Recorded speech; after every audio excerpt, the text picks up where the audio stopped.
Significant in the growth in Chicago and across the United States, if not around the world, of a movement known as the Black Muslims, a movement which is popularly believed to preach a doctrine of hatred for the white race and the ultimate supremacy of the Negro race. The headquarters of the Muslim movement is here in Chicago in the 5300 block of South Greenwood, and its leader now is known as Elijah Muhammad. He's in residence here. The most active person in the spreading of the Black Muslim movement is Elijah Muhammad's second in command, who calls himself Malcolm X. And Malcolm X is our guest today on City Desk. Across the desk, our panelists this week are NBC newsmen Charles McCune, Floyd Calver, and Len O'Connor. And Mr. X, may I begin by asking you, if you will please, outline us platform and policies of the Muslim organization. Well, the platform that the Honorable Elijah Muhammad, our religious leader, stands upon is the platform of complete freedom, justice, and equality for the 20 million black people, or so-called Negroes here in America. And he teaches us that because of the seriousness of the condition that our people now find themselves in, that it's absolutely impossible to solve our problems with means other than religion. And he teaches us that the religion of Islam is the only religion that will instill within our people the incentive to stand on our own feet. And instead of trying to force ourselves upon whites or force ourselves into the white society or blame the white man for our predicament and constantly beg him for what he has, he says that the only way that we can solve our problem is to unite together among ourselves, among our own kind, clean ourselves up, rid ourselves of the evils that we've become addicted to here in this society, and try and solve our problem ourselves. Then I referred to the popular belief that the Muslims preach a hatred for the white race. You do not subscribe to this, then? No, I've never heard the Honorable Elijah Muhammad teach or preach hatred for anyone. He preaches hatred against evil, against drunkenness, against dope addiction, against poverty, and against having to beg for the things that a man is supposed to have. But I've never heard him teach us or any of his followers hatred toward any human being. Do you think that some of his followers possibly then have misinterpreted the word that they've heard and follow a practice of hatred for the white race? I don't think that any Muslim practices hatred toward anyone. We have businesses around the country that are patronized by whites, and we have many businesses here in Chicago, and our customers are white as well as our own kind. And a white person can go into any of these places of business, and he'll have to admit that he is treated with more respect, and he finds more dignity there than he will find among the so-called Negroes who profess to be teaching love for everyone. Twice you referred to the Negroes, the so-called Negroes. You find some fault with this description, yes. I gather. Mr. Muhammad teaches us that Negro is a term that was applied to us during slavery by the slave master. And right today, it's a term that is used only to point out the descendant of slaves. It's never used for black people, period. Africans can come to this country. They aren't called Negroes. And if they are called Negroes, they resent it. So if Negro meant black, as we've been taught, it would be a term that would be applicable to or pliable to everyone. Mm-hmm. But he says that it is something that means a slave, or something who is, it means something that has been left out of society, politically, economically, educationally, and otherwise. You don't think of it as an anthropological term? Definitely. It's not an anthropological term, it's a slave term. And it was a term that was invented in America and was used by the slave makers, slave traders, and slave masters, and attached to the property or the chattel or merchandise that our people represented in that particular day. Mr. O'Connor. What is your real name? Malcolm X. Is that your legal name? As far as I'm concerned, it's my legal name. Have you been to court to establish this? I didn't have to go to court to be called Murphy or Jones or Smith. Excuse me for answering you this way. That's all right. If a Chinese person were to say his name was Patrick Murphy, you would look at him like he's insane, because Murphy is an Irish name, a European name, or the name that has a Caucasian or white background. And a yellow person, Chinese is a yellow man, and he has nothing to do or no connection whatsoever with the name Murphy. And if it doesn't look proper for a person who is yellow or Chinese to be walking around named Murphy or Jones or Johnson, or Bunch or Powell, I think it would be just as improper for a black person or the so-called Negro in this country, as we're taught by the Honorable Elijah Muhammad, to walk around with these names. And therefore he teaches us that during slavery, the same slave master who owned us put his last name on us to denote that we were his property. So that when you see a Negro today who's named Johnson, if you go back in his history, you'll find that he was once his grandfather, or one of his forefathers was owned by a white man who was named Johnson. His name is Bunch. His grandfather was owned by a white man that was named Bunch. Would you mind telling me what your father's last name was? My father didn't know his last name.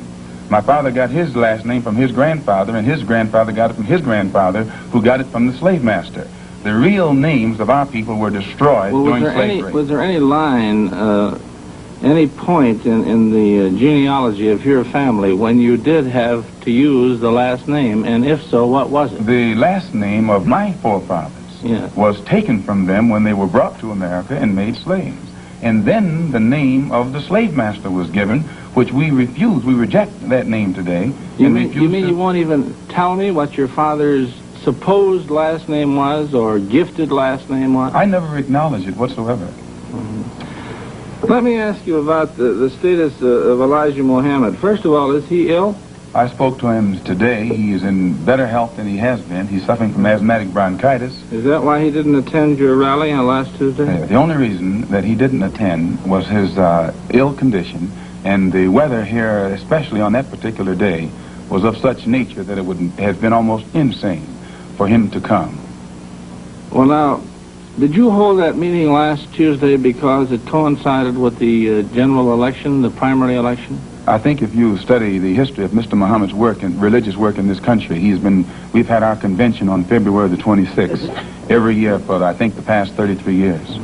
Well, now, while you don't care to discuss your former name, or the name that the slave master gave to your antecedents, it is a matter of record that Muhammad's last name was Poole, Elijah Poole. No, that's the name that his slave master gave to his grandfather or great-grandfather, but that's not his name. Well, his mother and father thought when they called him Elijah Poole that was his name. They didn't know any better. Well, if they didn't know any better or not, they thought that was his name. Yes, sir, but sir... So what I'm trying to find out is, when did he cease to be Elijah Poole and get to be Elijah Muhammad? In 1931, I think it was, in Detroit, he was taught the true history of our people and made aware at that time that he was wearing an English name, and by not being an Englishman, he looked out of place.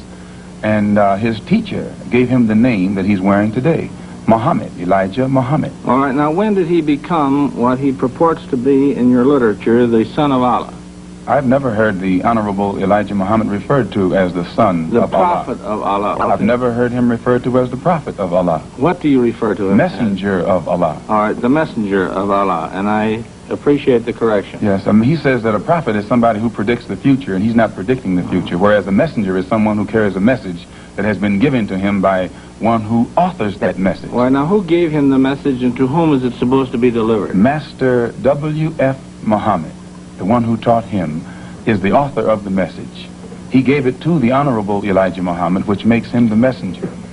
And he's to deliver that message of truth and righteousness to the 20 million American so-called Negroes, which means he's to teach us the truth, which will awaken us, and then show us how to live a life of righteousness, which will automatically qualify us for recognition as human beings by all other righteous human beings here on this earth. Well, now, one other question. With reference to what Mr. Hurlbut asked you a little bit ago, you took a very moderate position of wanting independence without having any hatred for the whites. Do I understand that correctly? Hatred is not involved in it whatsoever. Well, I recall in a recent plane crash, 2 or 3 years ago, or less than that, a charter flight on Air France in which a group of people from Atlanta, Georgia, were, as they say in the business, as they took off from Orly Field. And you were quoted at that time as expressing great gratification that this tragedy had occurred. Do you recall that? I recall it. What did you say? Do you remember? The press misinterpreted it and misrepresented it. What did you say? They said that it was made at a Muslim meeting. It wasn't. It was made at a rally of Negroes, Baptist, Methodist, Catholic, and otherwise in Los Angeles, who were rallying to protest the brutal shooting of 7 unarmed Negroes And what did you by say? heavily armed white policemen in the city of Los Angeles. And because we are a people who have been taught by the Honorable Elijah Muhammad to never carry weapons of any kind, but to get on God's side and rely on God to fight our battles for us, at the time that these brothers were shot down so brutally, I pointed out at the funeral of the brother who died that God would step in and take a hand in giving us some form of justice for the brutal killing of our brother.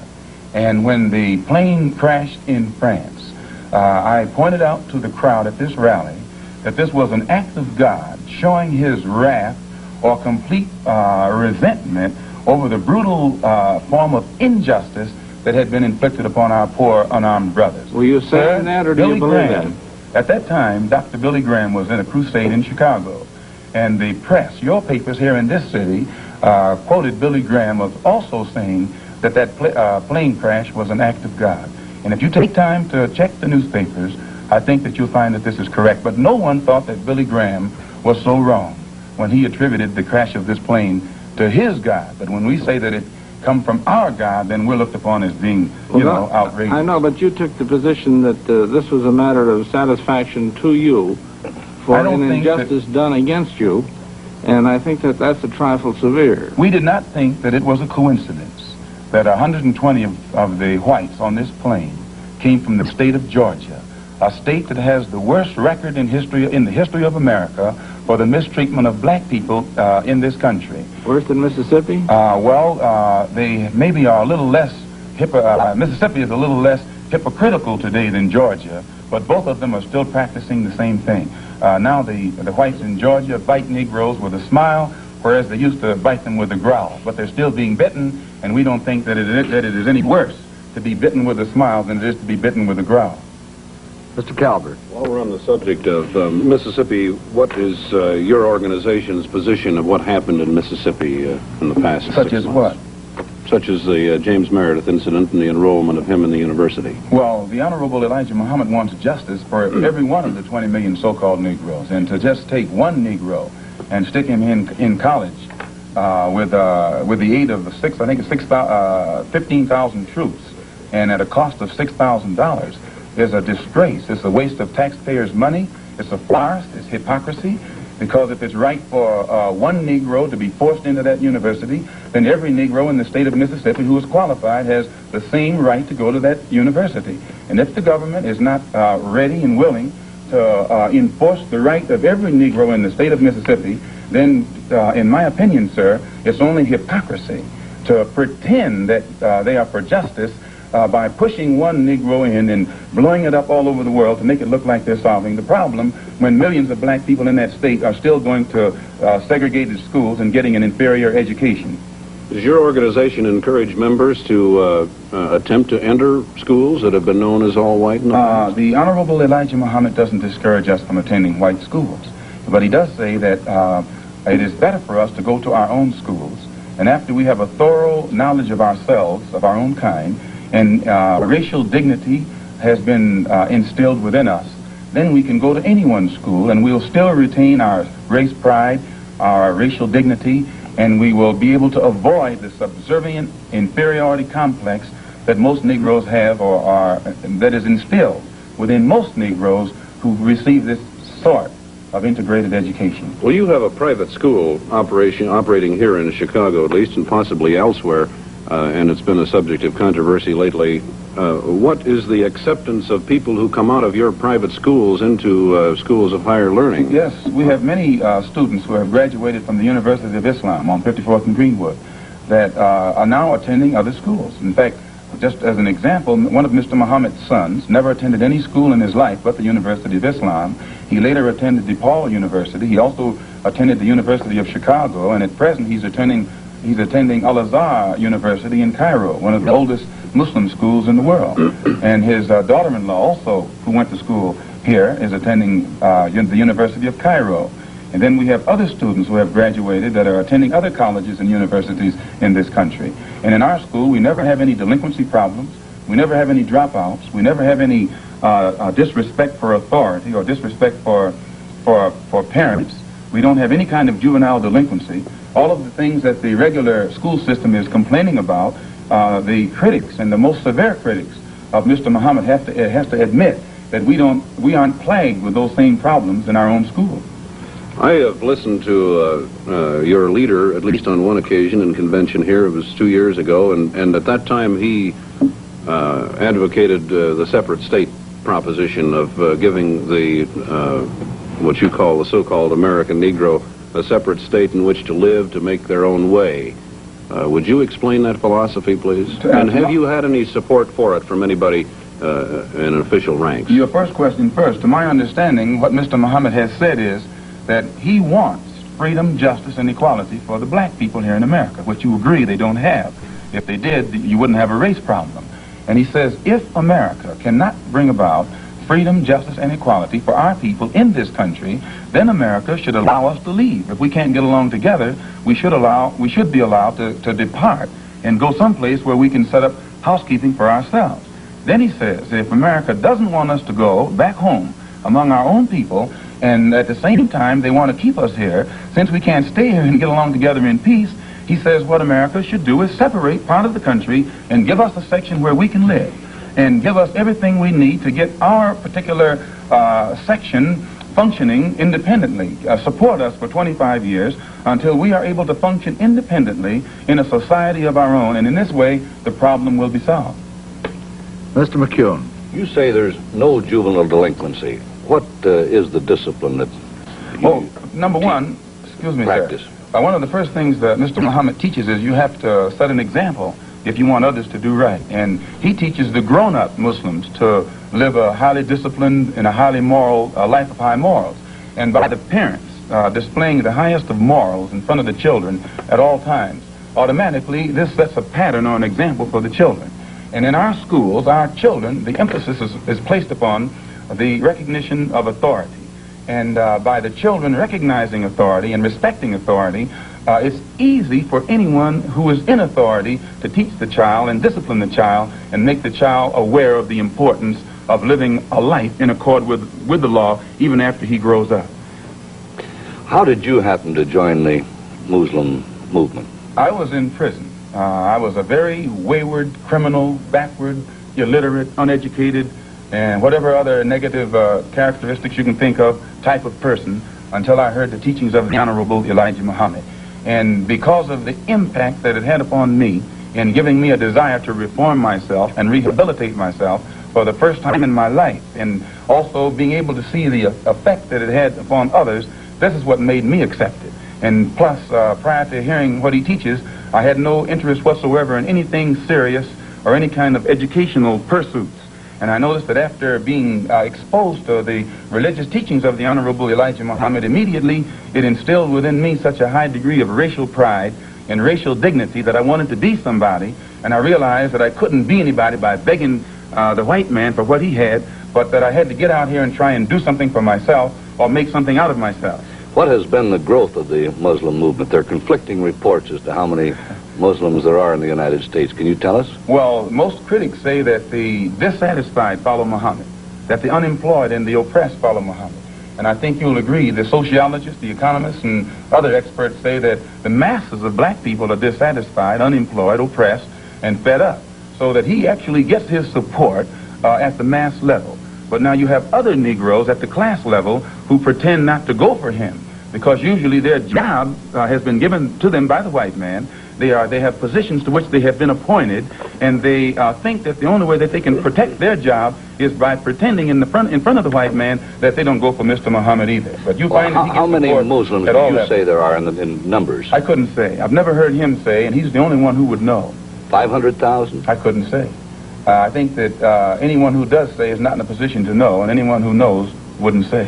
What do you think that the Urban League and the NAACP have accomplished for your people? What's your attitude toward that? Well, in their own way, they have been doing their best to bring about freedom, justice, and equality and human dignity for the black people in this country. But today you have such an intense degree of dissatisfaction and impatience existing among our people at the mass level, that it is almost impossible to come to them with a program that's going to take another 100 years to solve their problem, and they still be satisfied to wait. So that they have, the Urban League and the NAACP has done a good job within their understanding. But today it takes more immediate solutions. And the solution that the Honorable Elijah Muhammad has is immediate. It's more practical. You think they're not moving fast enough? Well, they're moving as fast as they can. But that's not fast enough for the masses of black people. If a person is sitting on a warm stove and you get ready to let him up, no matter how slow you are, he has patience because it's only warm. But the masses of black people who are sitting on a hot stove, they're impatient. And no matter how fast you say progress is being made toward letting them up, that progress is not fast enough for them. Well, the NAACP and the Urban League have both been critical of the Muslims. The NAACP and Urban League have been maneuvered into criticizing us against their own will. Usually the divide and conquer tactics have always been used by the oppressor to keep the oppressed oppressed. And the NAACP has been used against the Muslims. Efforts have been made to use us against them, but the Honorable Elijah Muhammad says he'll work with the NAACP, the Urban League, and any other Negro organization that wants to uplift the black man as long as it doesn't conflict with our religious principles. Well, I remember once when Elijah was quoted as having said that the Urban League and the NAACP sold out to the white man. Has he ever made that statement to you? To my knowledge, I don't think that he has said that they sold out to the white man. I've heard him say that. Is that his feeling? The NAACP has been in existence for 54 years. And they elect a new national president every year, and they have never elected a black man to sit in that capacity. Arthur Spingarn has been president of the NAACP for 24 years. And so in this sense, it means that either they're practicing the same discrimination that they accuse the white man of practicing, they're practicing it themselves, or else they're not qualifying other Negroes in that organization for positions of leadership. This is our only criticism. Do you personally feel that they have sold out to the white man? Do you personally feel that those organizations have sold out to the white man? I don't think that they would knowingly allow themselves to be used or misused against their own people. So if they are failing to do the job that our people expect of them, probably it's just through lack of understanding. But today their understanding is increasing, and you'll find that they're developing a better ability to work with all different factions for the betterment of our people. Malcolm, how do you yourself feel about the white man? I believe that the white man has done a great injustice to the black man in this country by having kidnapped our people and brought us here and down to the level that we're on today. And today, instead of approaching the factors that their original mistake has created, instead of approaching these factors objectively and realistically, the greatest sin that they're doing now is trying to pretend that they never committed a crime, that they never did any wrong. And when the Honorable Elijah Muhammad points out the injustices that our people are suffering, they make that sin worse by accusing him of teaching hate, or by accusing him of black supremacy, or by accusing him of advocating violence, simply because he is pointing out the real factors in the problem. We have a little time left. You don't have to hurry so much, Malcolm. You were born in Omaha, is that right? Yes, sir. And your family left Omaha when you were, what, 1 year old? I imagine about a year old. And why did they leave Omaha? Well, to my understanding, the Ku Klux Klan burned down one of their homes in Omaha. They had a lot of Ku Klux This made your family feel very unhappy, I'm sure. Well, insecure, if not unhappy. So you must have a somewhat prejudiced point of view, a personally prejudiced point of view. In other words, you cannot look at this in a broad academic sort of way, really. I think that's incorrect, because despite the fact that that happened in Omaha, and then when we moved to Lansing, Michigan, our home was burned down again. In fact, my father was killed by the Ku Klux Klan. And despite all of that, no one was more thoroughly integrated with whites than I. No one has lived more so in the society of whites than I. And it was only until I became a Muslim that I ceased living in the society of whites. You say you were thoroughly integrated with the whites, Malcolm. Yes. Do you have white people in your family background? Definitely. Most Negroes in this country have whites in their family background. How are you going to differentiate between the white blood that's in you and the Negro blood that's in you? And you don't mind my using the term Negro because you use this yourself. I use it interchangeably. I know you do. Why do you do that? Well, I use it if it fits the purpose to use it, but I use it against my will. But you used it voluntarily in describing the incident in Los Angeles. Still, I use it against my will. I guess the teachings weren't thoroughly inculcated. No, but when I say to you that the cops in Los Angeles shot down 7 unarmed Negroes, every Negro in the audience knows what I'm talking about. But when I say that they shot 7 Muslims, then a lot of the Negroes don't realize that suppose you said 7 colored people, because you say you used the term colored people. You said... I don't think I used the word colored on this program. Yes, you did. You did when we started. Not colored. I think so. Black people, I'm sorry. You Black. did say black. Well, we can use black, and that fits everything. Okay. But, sir, the black... Now, let me get back to another point that you made. You said that you go back home. Now, what do you mean by back home? I've only heard the Honorable Elijah Muhammad say, back among our own people. From You whence said we... back home. You don't mind my saying. Right, back home. But by that he means... Do you mean back into the roots of Islam, or do you mean back to Africa? Back home. And by back home he means back into our original civilization. And if you study history, the Islamic culture existed in West Africa, But your Central family Africa. didn't come from an Islamic background originally, did it? I mean, you came from the proud tribes of Africa, which is I think you'll certainly have a find, pride sir, that in one of background. that Islam, the Islamic culture, I agree, there is. existed a lot of- widely in Africa, Central Africa, I agree, West Africa. I agree. I've met many people in there. Mr. O'Connor. With regard to that tragedy out there in Los Angeles, I myself refer to it when it happened as the tragic police action, so I am not totally biased. Thank you, sir.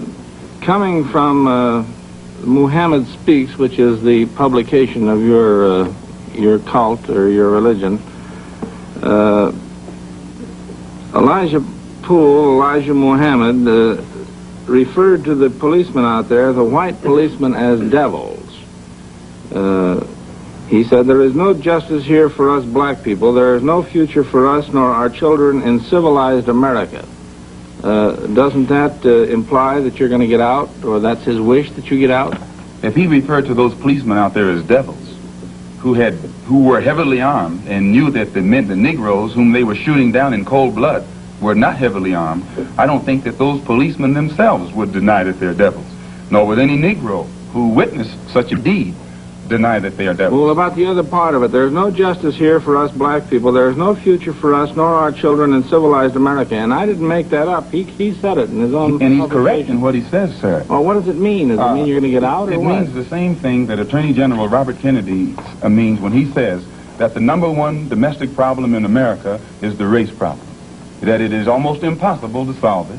It's almost impossible to give justice to Negroes. One brief thing further. I read also in Muhammad Speaks the quotation that Elijah Muhammad is the only person on earth who was on personal speaking terms with God. Do you believe that? Definitely. You do? We're Definitely. going to have to leave it at that. And Malcolm, I'm sure he's done a good job in rehabilitating you. It's a pleasure to have you on, so he does.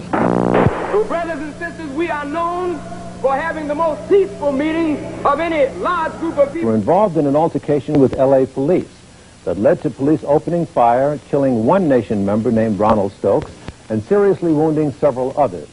The black community in Los Angeles was outraged and forged a broad-based coalition of support of the victims of the shooting. Malcolm flew out to California to speak, and a good portion of that speech was recorded. We want to show you as much of Malcolm's speech as possible. There are several jumps in the train of thought because of camera stops. We hope that you do not find this too distracting. We also hope that you'll notice how relevant Malcolm's comments are to what's going on today, despite the fact that he made them 28 years ago.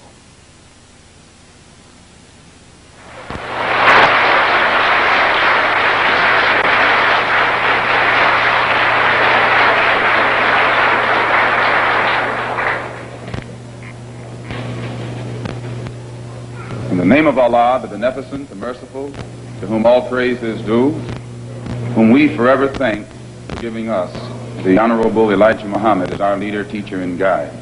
And I specifically, ladies and gentlemen, and brothers and sisters, open up like that because I am a representative of the Honorable Elijah Muhammad. And were it not for him, you and I wouldn't be here today.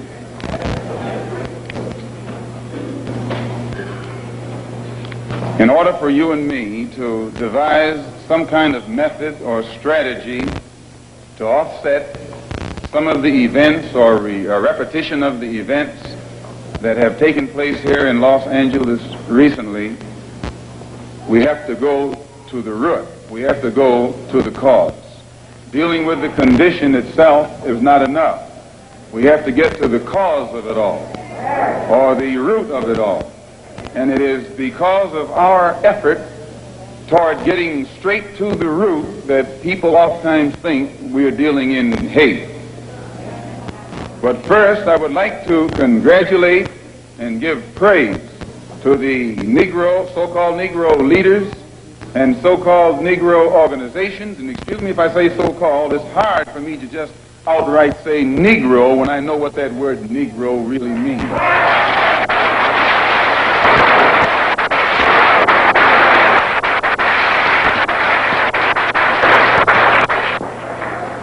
The person whom you have come to know as Ronald Stokes, we know him as Brother Ronald, one of the most religious persons who displayed the highest form of morals of any black person anywhere on this earth.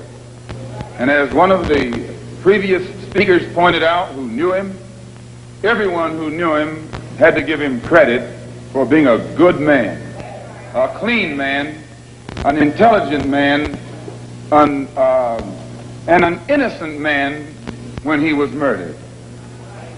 The Negro, so-called Negro organizations and leaders should be given great credit for their failure or refusal to let the white man divide them and use them one against the other during this crisis.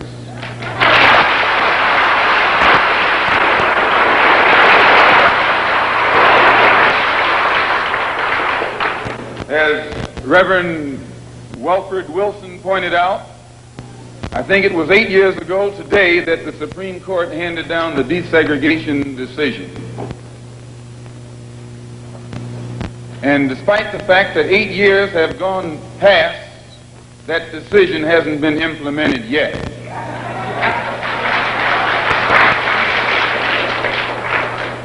I don't have that much faith. I don't have that much confidence. I don't have that much patience. And I don't have that much ignorance to...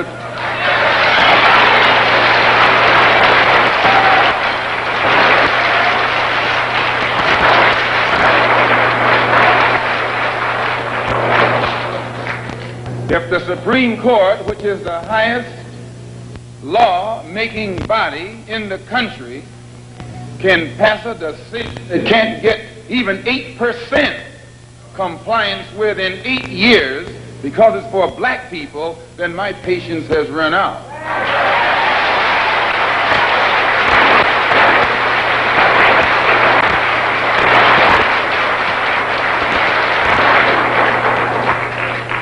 When black people who are being oppressed become impatient, they say that's emotional. Please, when black people who are being deprived of their citizenship, not only of their civil rights, but their human rights, become impatient, become fed up, don't want to wait any longer, then they say that's emotional.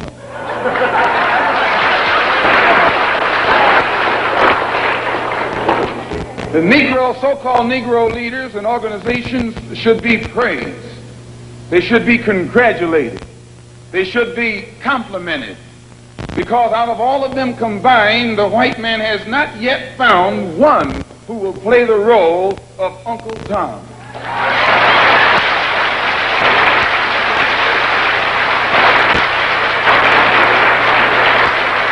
But yet he has found no Tom, no puppet, no parrot who is still dumb enough in 1962 to represent the injustices that he's afflicting against our people. We don't care what your religion is. We don't care what organization you belong to. We don't care how far in school you went or didn't go. We don't care what kind of job you have. We have to give you credit for shocking the white man by not letting him divide you and use you one against the other.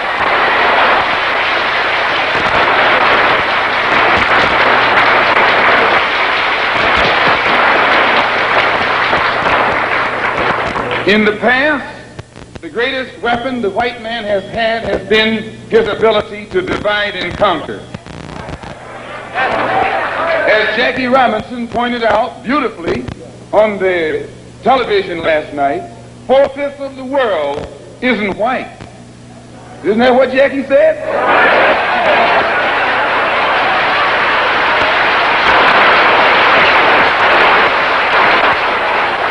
And if 4/5 of the world is dark, How is it possible for 1/5 to rule, oppress, exploit, dominate, and brutalize the 4/5 who are in the majority? How do they do it? Divide and conquer. If I take my hand and slap you, you don't even feel it. It might sting you because these digits are separated. But all I have to do to put you back in your place is bring those digits together.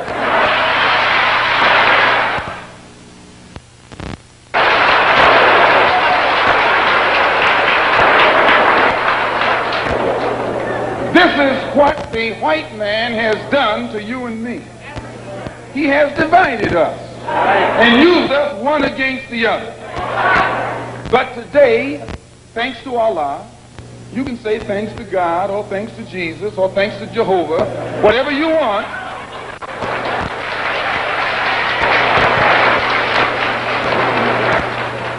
But as a follower of the Honorable Elijah Muhammad, we have been taught to say thanks to Allah.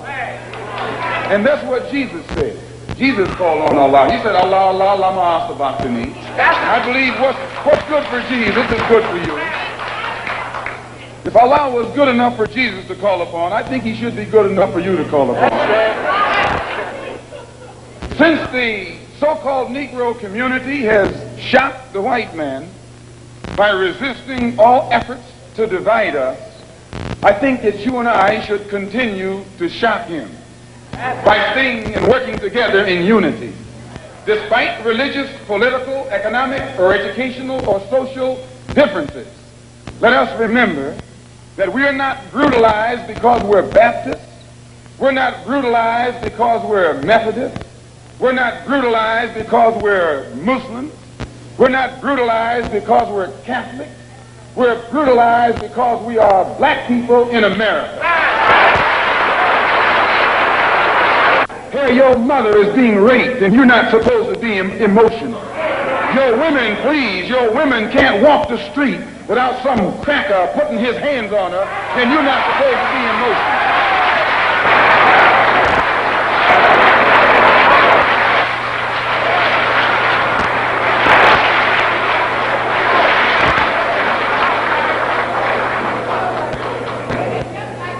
If you say that you're fed up, if you teach the Negroes that don't even know their own name. Why? Because he took it away from them. Please, please. 20 million black people don't even know their own language. Why? Because he took it away from them. 20 million black people who don't even know the history of their ancestors. Why? Because he took it away from them. And if you try and tell them how thoroughly and completely they've been robbed, he says you're teaching hate.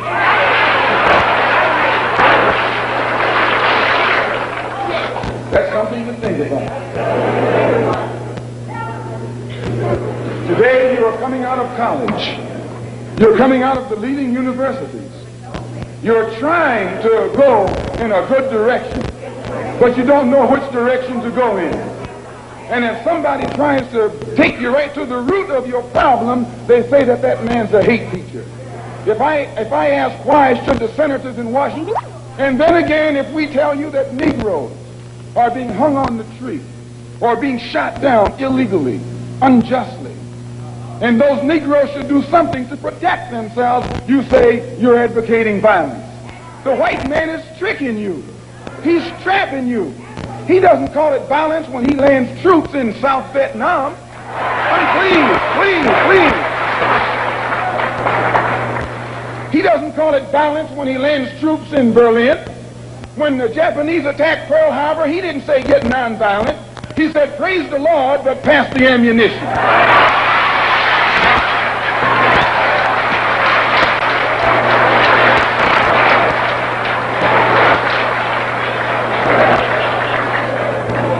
But when someone attacks you, when someone comes at you with a club, when someone comes at you with a rope, when someone comes at you with a gun, despite the fact that you've done nothing, he tells you, suffer peacefully. Pray for those who use you despitefully. Be long-suffering. And how long can you suffer after suffering for 400 years? So I just want to clear up that little point right there. Because he says that we play on your emotions. And when you turn on your television tonight, or your radio, or read the newspaper, they're going to tell you in that paper that I was playing on your emotions. Imagine you, a second-class citizen. That's not getting emotional, it's getting intelligent.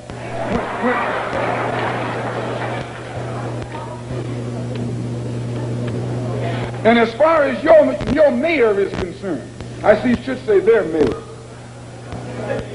A man named Yorty, who has been slandering the Muslims, a professional liar,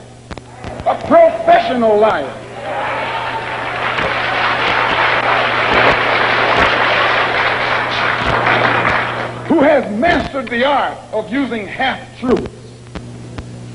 Put it in the paper that they broke into our religious place of worship and got records that they can use to prove that most of us have criminal records. You can't be a Negro in America and not have a criminal record.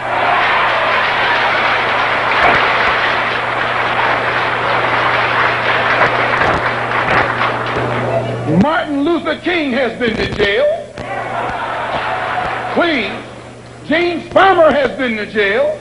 Why, you can't name a black man in this country who is sick and tired of the hell that he's catching who hasn't been to jail. Charged him with being seditious. They put Moses in jail. They put Daniel in jail. Why, you haven't got a man of God in the Bible that wasn't put to jail when they started speaking out against exploitation and oppression.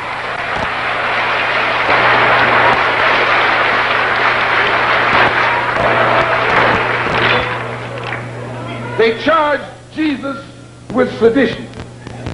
Didn't they do that? They said he was against Caesar. They said he was discriminating because he told his disciples, go not the way of the Gentiles, but rather go to the lost sheep. He discriminated. Don't go near the Gentiles, go to the lost sheep. Go to the oppressed. Go to the downtrodden. Go to the exploited. Go to the people who don't know who they are, who are lost from the knowledge of themselves, and who are strangers in a land that is not theirs. Go to those people. Go to the slaves. Go to the second-class citizens. Go to the ones who are suffering the brunt of Caesar's brutality. And if Jesus were here in America today, he wouldn't be going to the white man. The white man is the oppressor. He would be going to the oppressed. He would be going to the humble. He would be going to the lowly. He would be going to the rejected and the despised. He would be going to the so-called American Negro.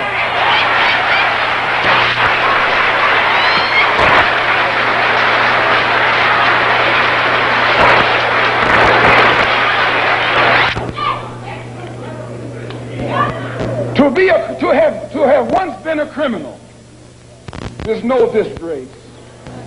To remain a criminal is the disgrace. I formerly was a criminal. I formerly was in prison. I'm not ashamed of that. You never can use that over my head. And that he's using the wrong stick. I don't feel that stick.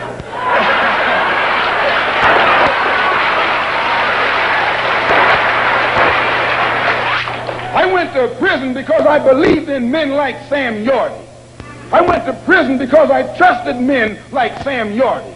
I went to prison following the philosophy of men like Sam Yorty.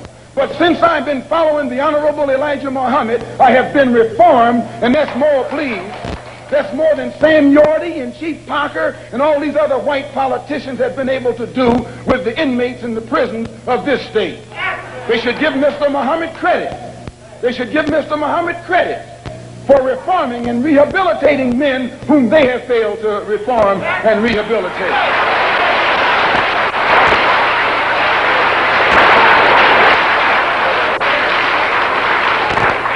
Mayor Yorty referred to some press report that Mr. Muhammad had once been found guilty of contributing to the delinquency of a minor.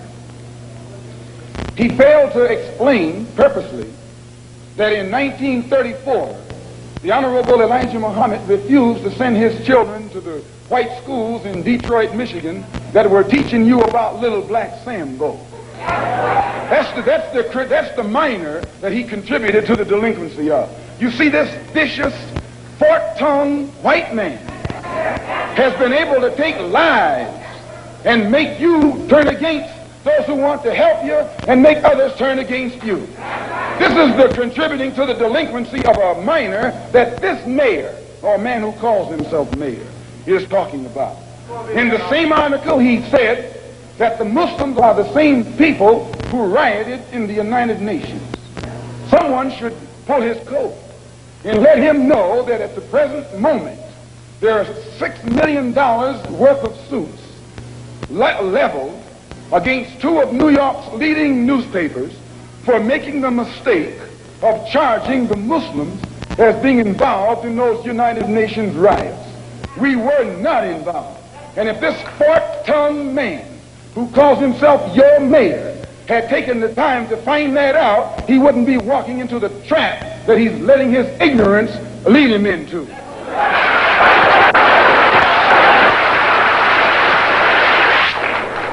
And if he would take the time to read the Washington Post that came out the Sunday after that incident took place, the Washington Post pointed out on the front page that the Muslims had nothing to do with the UN riots. And they quoted, in saying so, the person who was at that time the commissioner of police in New York City. See, it's lies that the white man has spread about the Muslims to try and make you afraid of the Muslims, or to try and make you think that the Muslims were a criminal element, an uncouth element, and things that you would not like to be associated with. Also, they say that I'm just clearing these things up, and then we're going to get into what happened. They also say that the Honorable Elijah Muhammad was a draft dodger. No, he wasn't. He just refused to go to the army because he was a man of peace. He was a minister of a religion of peace. He was teaching peace. So he outright refused to go to the army. That's not draft dodging. That's intelligence. Here before the grand jury. Because the coroner's jury is stacked against Negroes. The grand jury is stacked against Negroes. The press, the radio, the television, and the newspapers are stacked against Negroes. But please, the Los Angeles Police Department is stacked against Negroes. He is stacked against all Negroes, all except those whom he has appointed to high positions. The control press, the white press, inflames the white public against Negroes. The police are able to use it to paint the Negro community as a criminal element. The police are able to use the press to make the white public think that 90% or 99% of the Negroes in the Negro community are criminals. And once the white public is convinced that most of the Negro community is a criminal element, then this automatically paves the way for the police to move into the Negro community, exercising Gestapo tactics, stopping any black man who is on the sidewalk, whether he is guilty or whether he is innocent, whether he is well-dressed or whether he is poorly dressed, whether he is educated or whether he is dumb, whether he's a Christian or whether he's a Muslim. As long as he is black and a member of the Negro community, the white public thinks that the white policeman is justified in going in there and trampling on that man's civil rights and on that man's human rights. Once the police have convinced the white public that the so-called Negro community is a criminal element, they can go in and question, brutalize, murder unarmed, innocent Negroes and the white public is gullible enough to back them up. This makes the Negro community a police state. This makes the Negro neighborhood a police state. It's the most heavily patrolled. It has more police in it than any other neighborhood, yet it has more crime in it than any other neighborhood. How can you have more cops and more crime? Why? It shows you that the cops must be in cahoots with the criminal.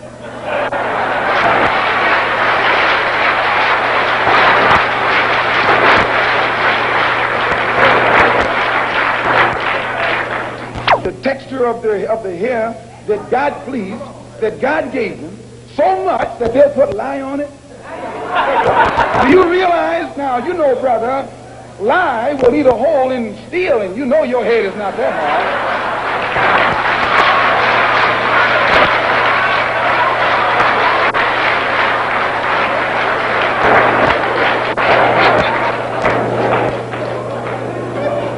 Who taught you, please, who taught you to hate the texture of your hair? Who taught you to hate the color of your skin to such extent that you bleach to get like the white man? Who taught you to hate the shape of your nose and the shape of your lips? Who taught you to hate yourself from the top of your head to the soles of your feet? Who taught you to hate your own kind? Who taught you to hate the race that you belong to? So much so that you don't want to be around each other. No, before you come asking Mr. Muhammad, does he teach hate, you should ask yourself, who taught you to hate being what God gave you?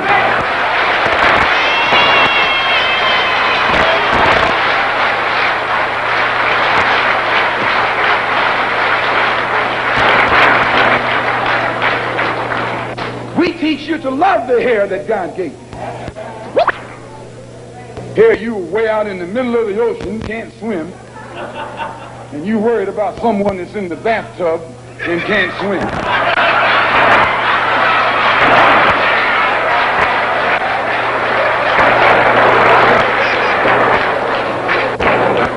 We don't steal, we don't gamble, we don't lie, and we don't cheat. And that also deprives the government of revenue, because you can't get into a whiskey bottle without getting past the government seal. You can't open a deck of cards without getting past the seal. Here, the white man makes the whiskey and then puts you in jail for getting drunk.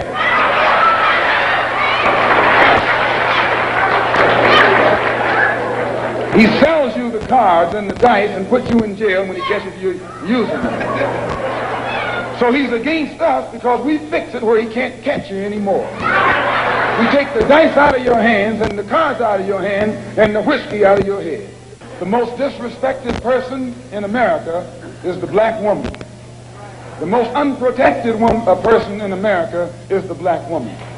The most neglected person in America is the black woman. And as Muslims, the Honorable Elijah Muhammad teaches us to respect our women and to protect our women. And the only time a Muslim really gets real violent is when someone goes to molest his woman. We will kill you for our woman. I'm making it plain, yes. We will kill you for our woman.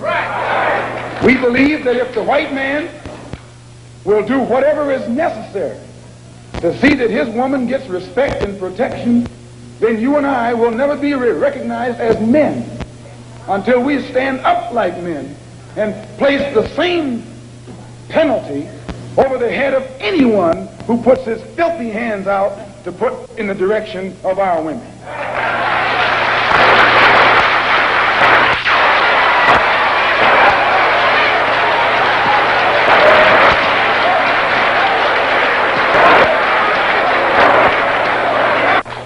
We respect them, but we want them to respect us.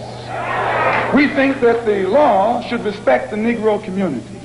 The law should protect the Negro community.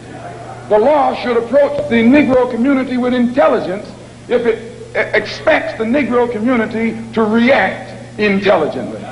So the Honorable Elijah Muhammad teaches us to always avoid anything that smacks of disrespect for the law.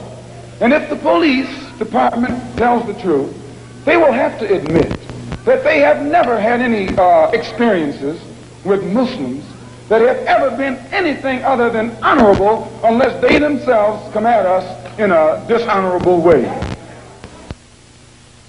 It has no case against the Muslims. It has no case against these brothers whom they shot down. And because it has no case, it's trying to create a case. It's trying to manufacture a case. And therefore they set up a grand jury hearing of the case so that they could hear it behind closed doors, and after hearing what we have to say, then build their particular strategy or defense against the actions that they committed on that April the 27th. So at the advice of our attorneys, we purposely, the victims, those who have been indicted, or rather those who have been arrested and are out on bond, have purposely refrained and refused from making any statement whatsoever until after the case appears in court. And when you hear their story, it will be in a public trial. We have already had experience with these private hearings behind closed doors. Anything that the white man has to do to the Muslim, he has to do it in the open. He has to do it in public, or he has to put every single one of us behind bars for the rest of our lives.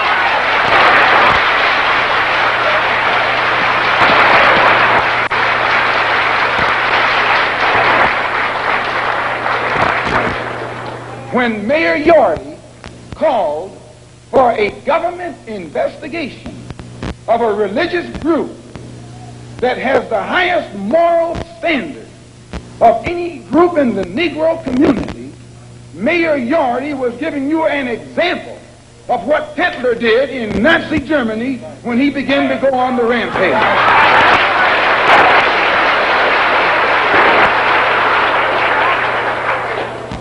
We have confidence that the white public and the black public, if they hear our case, if they hear and have access to the investigation, will never be fooled by this phony setup that's stacked from the top all the way down.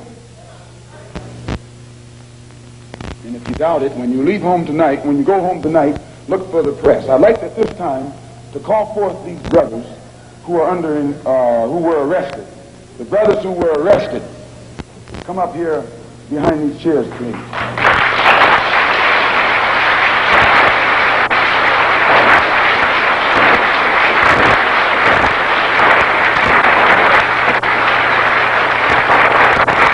They were suspects. This wouldn't happen in a white neighborhood. White man can walk down the street with packages on his head, packages under his arm, and packages everywhere else, and won't anybody question his right to carry those packages. But a Negro is suspect because the press makes you suspect. Yes, the white press makes Negro suspect. What do you got? All the information you need, officer. And the officer made one stay at the rear of the car and the other go to the front of the car. And while he was taking the one to the front of the car, the polite attitude, the humble air, the submissive, intelligent, peaceful spirit that he unexpectedly found in this Negro infuriated him. And he began to, he told the brother, put down your hands. Brother was talking, he's not a criminal. A man has a right on the sidewalk to talk with his hands. Put down your hand, don't talk with your hands. And when the brother continued to gesture with his hands, the officer grabbed his hand, twisted it around behind his back, flung him up against the car, and then that's when hell broke loose. That was when hell broke loose. A struggle ensued. Shots were fired by the police and by a Negro door shaker.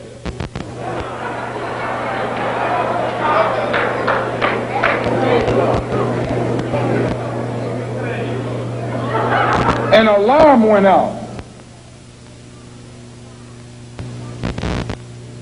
When the alarm went out, instead of the police going to the place where the incident occurred, the police went 1 block away to the temple. When they arrived there, they got out of their cars with their guns smoking. You would have thought it was Wyatt, what his name? Wyatt Earp. I'm telling you, they came out of those cars, and we have enough witnesses to hang them with their guns smoking. Chief Parker knows this, Mayor Yorty knows this, and every police official in the city knows that. They didn't fire no warning shots in the air. They fired warning shots point blank at innocent, unarmed, defenseless Negroes. As I say, 2 of the brothers were shot in the back. Another was shot in the shoulder. Another was shot, 2 of them were shot, excuse the expression, through the penis.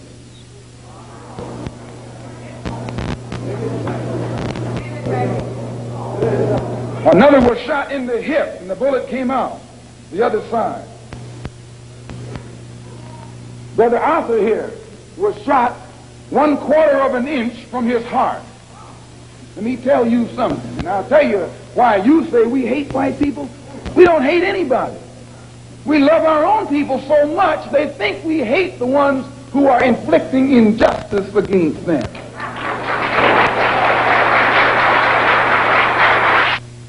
Man who has been shot, the bullet having passed 1/4 of an inch through his heart. I'm not going to let him talk, which I think you can understand why. You should listen to the conversation of the police officers while it was going on. 2 of the brothers who had been shot were lying hand in hand. The officer said they were chanting a death chant. You read that? They were saying, Allahu Akbar. What does that mean? It means that God is the greatest. It means that God is the greatest.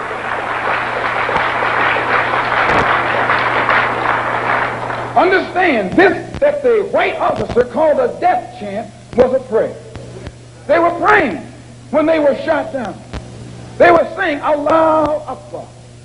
And it shook the officer up because they haven't heard black people talk any kind of talk but what they taught them.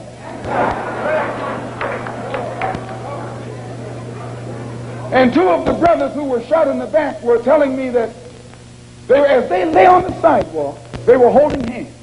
They held hands with each other, saying Allahu Akbar.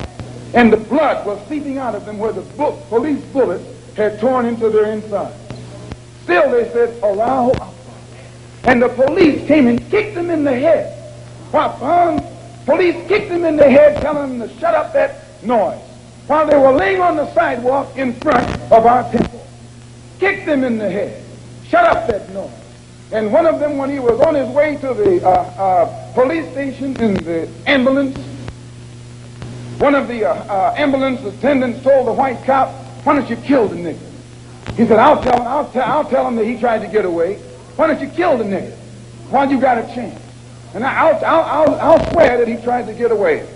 If he didn't say this, then I need to be put in jail, and I'll gladly go. One of them who was being taken to jail in a police car. As the ambulance sirens were coming to the place, one of the policemen said to the other, what are the ambulances rushing for? Nothing but some niggers. So he looked in and saw the Muslim brother sitting beside him, and he said, and he shut up. But after he got to the jail, the same officer that said this turned to the brother and said, I hope that you didn't get offended by what I said back there under the heat of emotion, because some of my best friends are colored. This is what he said. That's his password. Some of my best friends are colored.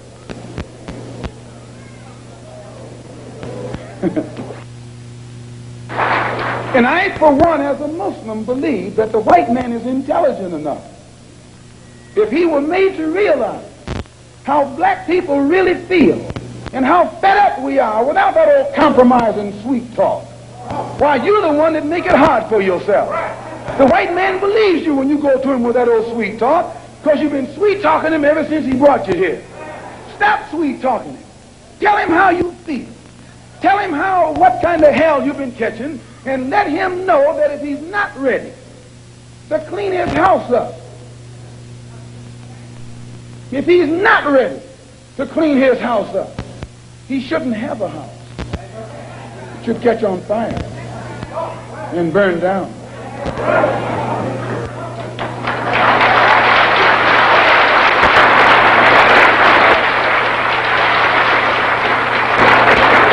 Muslims, we identify ourselves with the dark world.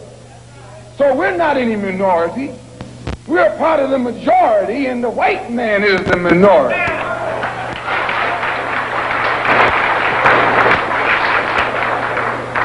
You have to know this to understand us. We don't think any odds are against us. We don't fight a battle like the odds are against us. Why, the whole dark world today is in unity. It's one. If you don't think so, look at the United Nations. When the dark world votes, they vote as one. They get the colonialists out of Africa and out of Asia, telling them to get out. They don't have any nuclear weapons, but they got a solid united voice, and their unity alone is sufficient to drive the oppressor and exploiter of their people out of their own country. You and I need to learn a lesson from that right there. In the UN, the dark world consists of Buddhists, Hindus, Shintoists, Taoists, Christians, Muslims, everything. But they're together. They forget their religious and political differences. They think as one. They move as one against a common enemy. And right out of Algeria, he's going. Don't think he's not going. He's going. They're getting him out of Angola, out of Tanganyika, out of Angola, out of Uganda, out of Kenya. He's going from South Africa too. He hasn't got long to be there. All over this earth, dark people who have been oppressed and exploited by those who are not their own kind, strangers, are coming together to get the oppressor off their back. You and I learn a lesson from that. We are oppressed. We are exploited. We are downtrodden. We are denied not only civil rights, but even human rights. So the only way we're going to get some of this oppression and exploitation away from us or aside from us is come together against the common enemy.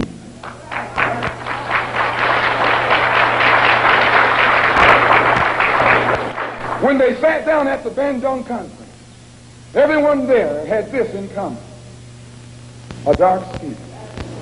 Some of those who were sitting there were socialists, some were communists, some were capitalists, some were Christians, some were Buddhists.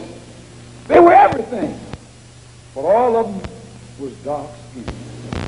And they looked at that dark skin and agreed that this is one thing they had in common. Forget that you're a Methodist. Forget that you're a Catholic. Forget that you're a Protestant. Forget that you're a Muslim. Remember that all of us are black and we're catching hell. For transcripts, send $4 to Like It Is Transcripts, Journal Graphics, 267 Broadway, New York 10007, or call 212-227-READ. Rush service is available.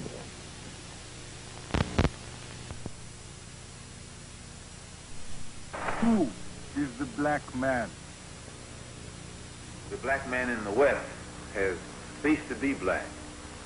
Not of his own volition, but he's actually been stripped of his blackness. He has been stripped of the language of the black man. He couldn't speak the language of his own people. He had to speak the language of strangers. And today, he speaks the language of strangers. He knows nothing about the indigenous language of his people prior to being brought into the Western Hemisphere. He has been stripped of the black man's name. He has been stripped of the black man's culture, and actually also stripped of the black man's history. And just as a tree without roots dies and becomes dead, when a people becomes stripped of their history or their historic roots, they also become a dead people. And for this reason, the condition of the black man in the Western Hemisphere has been that of a dead man. And this dead thing was also dehumanized. The slave masters robbed us of everything that we could use to prove that we were a part of the human family, the black family. And this is the condition that our people in the West are in today.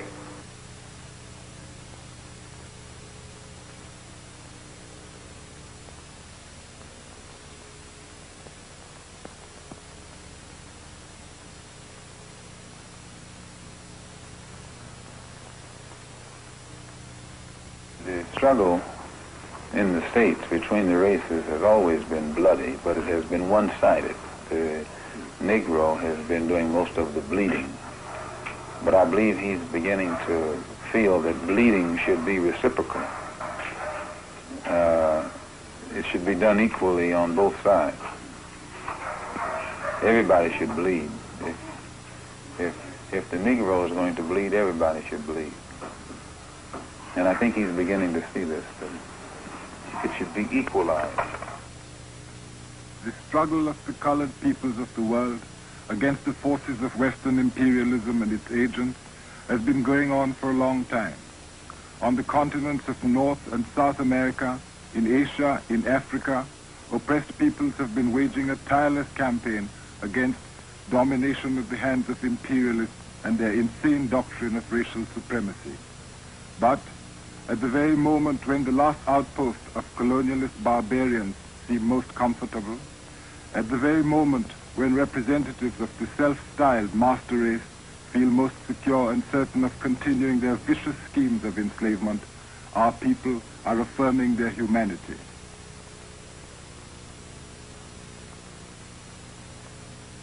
We are demanding an end to centuries of exploitation. We are proving that imperialism, far from being invincible, is now on its last legs. Indeed, throughout the world, the colored peoples are mobilizing and uniting their ranks to intensify and to speed up the certain death of colonialism and neo-colonialism. We are preparing ourselves for the final showdown with the well-known enemies of human rights and human dignity. Today, intimidation through fear and the reign of the Ku Klux Klan is facing destruction. And what is the actual situation in the United States, where over 20 million colored people virtually live as a colonized nation under racist and economic oppression? Well, for the past 10 years, the struggle in America has been confined to what has been projected to the public as a civil rights struggle. And in that context, it has remained a domestic problem. It has remained within the jurisdiction of the United States. And as such, it has been impossible for the Afro-Americans or American Negroes to try and enlist the support of other dark-skinned people who were being oppressed the world over in that struggle.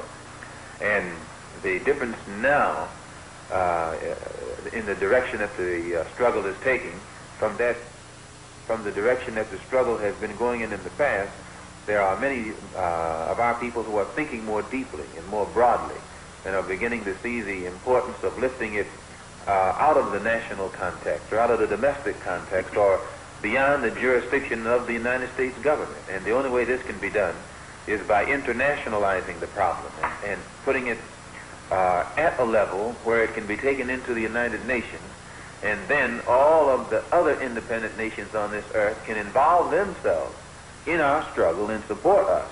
And the only way by which this can be done, instead of it being called civil rights in the future, we're going to have to label it a human rights struggle or the struggle for human rights. And as such, we can then take it into the United Nations through the avenues that have been set up by the United Nations Commission on Human Rights. We can take our problem before the United Nations in the same manner that the problem of South Africa, Angola, Mozambique, Hungary, the Arab refugee problem, it becomes a world problem. And as a world problem, then the Afro-American or the so-called Negroes have more of a chance of getting some real meaningful results, because it's not left up to the one who's responsible for it anymore.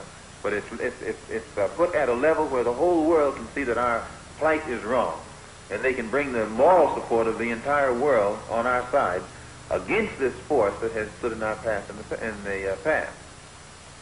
It also makes a difference in the leadership. Those who have been posing as leaders of our people in America in the past, they can pose on this local stage where Uncle Sam is the master of the show and can prop them up and make them look good or make them look better than they actually are by giving them token gains and building them up an image. But when they step onto the international stage or the world stage, then Uncle Sam can't prop them up anymore. And their ability or lack of ability becomes exposed. And if they can lead us forward, they remain leaders. But if they can't, then they have to step aside, and more qualified and bona fide leaders step up from the masses of our people, and then we get faster progress, we get more results. Malcolm X came from the masses as a genuine leader of his people. He was well aware of the false divisions planted between them, for he himself had overcome many of these artificial barriers to emerge as a voice which raised our strongest demands for freedom and justice in America. This man combined his recognition of the chief enemy of the African and Afro-American people with an objective knowledge of where our strength lay. He talks about the black intellectual, he talks about education, revolutionary education, he talks about the tasks of our women. Well, in the past, the Afro-American or American Negro intellectual perhaps permitted himself to be used in a way that wasn't really beneficial to the overall Afro-American struggle. But I think today these intellectuals have begun to undertake a new appraisal of the problem, looking at it as it actually is, and are beginning to see it more in the international context and the relation that it has with the African struggle. And the African intellectual is beginning to look at the problem in the African context and see that what might be good in one country, in order for it to be used in another country, has to be rearranged. You take African socialism. Many of the African intellectuals that have analyzed the approach of socialism are beginning to see where the African has to use a form of socialism that fits into the African context, whereas the form that is used in a European country might be good for that particular European country. It doesn't fit as well into the African context. So I think the African intellectual is making that contribution, and he's making it well. One thing that I became aware of in my traveling recently through Africa and the Middle East, in every country that you go to, usually the degree of progress can never be separated from the woman. If you're in a country that's progressive, the woman is progressive. If you're in a country that reflects a consciousness toward the importance of education, it's because the woman is aware of the importance of education. But in every backward country, you'll find the women are backward. And in every country where education is not stressed, it's because the women don't have education. So one of the things I became thoroughly convinced of in my recent travels is the importance of giving freedom to the woman, giving her education, and giving her the incentive to get out there and put that same spirit and understanding in the children. And I frankly am proud of the contribution that our women have made in the struggle for freedom. And I'm one person who's for giving them all of the leeway possible, because they've made a greater contribution than many of us men. And one of the best ways that they can help is to encourage the man, try and inspire him to be more militant, and turn him away from being nonviolent and passive and meek and Uncle Tomish. Make him aware that the black woman wants to see her man be a man, instead of around here using religion as an excuse to be a coward, and some of the things that he's been reflecting here lately. Freedom by any means necessary was the battle slogan of Malcolm X, for he knew that in America, the condition of the vast majority of the 22 million black people is very close to the condition of 11 million Africans under the fascist South African regime. He also knew of the resources of the people of African ancestry outside of Africa. Time and time again, he called on our oppressed brothers everywhere to fight against the type of slavery which the United States imposes on all of us.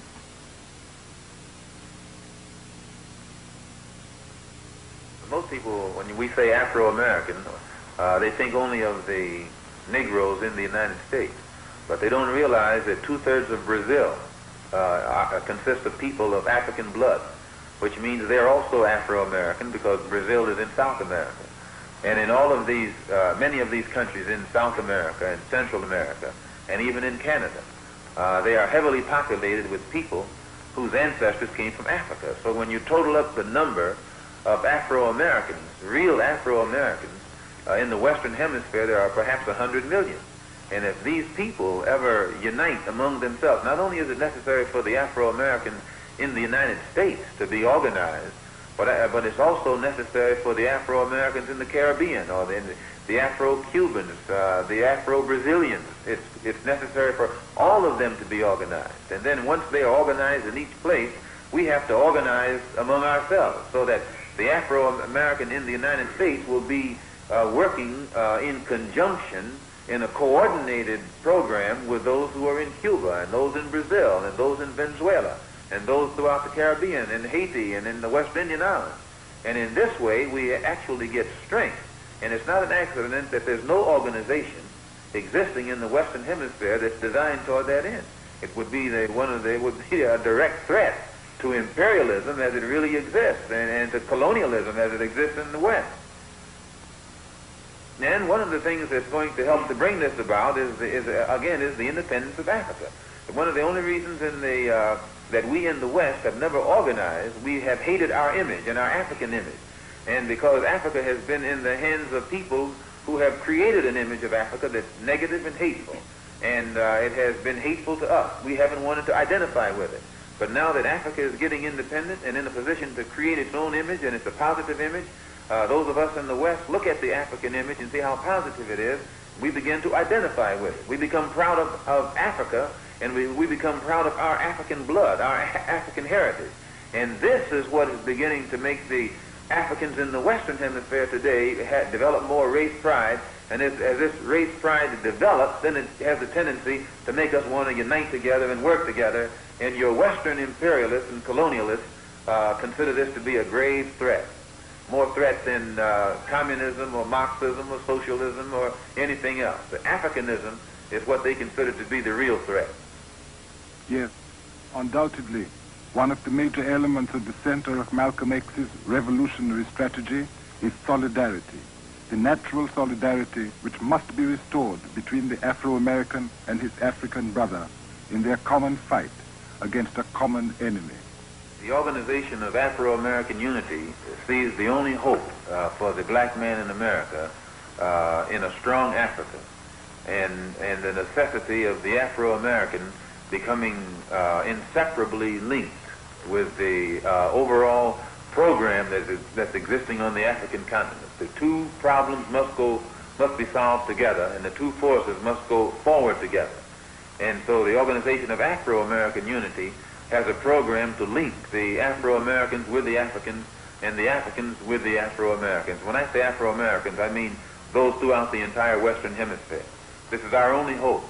Our hope is in a strong Africa. And when Africa is strong, our position in America will be one of respect. But if Africa is weak, we will never be in a position of respect in America. They used to have a saying that one doesn't have a Chinaman's chance. But they don't say that anymore. They use that expression back when China was weak. But now since Mao Zedong has been successful in making China a strong country, the Chinese have more chance than anybody else. So this saying has become outdated. Well, just as it took a strong China to give a Chinese person respect wherever that Chinese person is found on this earth, when we get a strong Africa, the person of African origin or African ancestry will be respected any place on this earth, even in America. But he will not be respected in America until Africa is strong, just as the Chinaman wasn't respected abroad until China became strong. He was a leader who knew that self-reliance is the only security for lasting freedom and independence. This is why he rejected the claims for white participation in the leadership of the Afro-American freedom movement. This is why he respected the example of the Chinese people in their revolutionary struggle. How did he view the success of China in developing nuclear weapons for her defense? Well, I think it's one of the greatest things that has ever happened because Up until now, the nuclear devices have been in the hands of Europeans. They've exercised a monopoly over the nuclear weapons, or over the ability to produce nuclear weapons. But now the Chinese have evened it. They've equalized it by being successful, by being a non-white or non-European nation, and at the same time developing successfully the ability to produce nuclear weapons. So as far as I'm concerned, it was a very good thing, and I do hope that they are able to build bigger ones and better ones every day, because the only language that the European powers understand is the language of power. And a dark nation has to be in a position to talk or speak the language that these imperialists understand. And China has developed the ability to be in that position, and as long as she can speak the language that they understand, it's better for the other dark countries. Yes, men like this live always in the shadow of danger. He was born in white America, but his vision reaches far beyond those limits. It goes deep into the future of the black man. Today, for the first time, the black people of the West are beginning to look homeward. They're beginning to look back toward the mother continent of Africa, and they're gaining spiritual strength from these roots.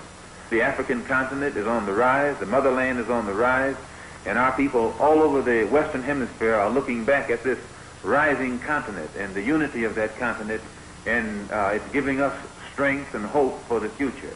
And for the first time, not only is the black man on the African continent fighting and seeking and fighting for his place in the sun, but his fight is putting the same spirit in the black people in the West, and we are also seeking and fighting for our place in the sun, and we will not rest until that place has been secured.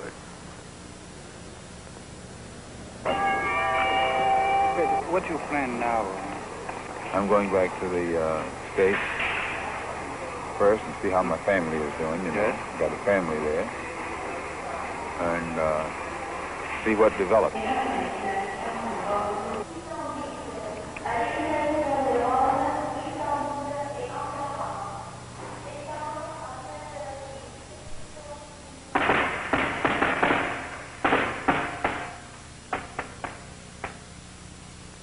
In New York, on February 21st, 1965, Brother Malcolm X fell before the bullets of assassins. His killers were those whose interests he knew would crumble before the irresistible force of worldwide revolution against racism and dollarism. Those who directed the murder of our courageous brother demonstrated their crazy belief that the ideas he fought for can be killed. They are wrong, because the voice of Malcolm X was the voice of our humanity. The words he spoke can never be silenced. They are the words and the determination of his people, a people fighting for their place in the sun, and will never rest until that place has been secured. And fighting for our place in the sun, and we will not rest until that place has been secured.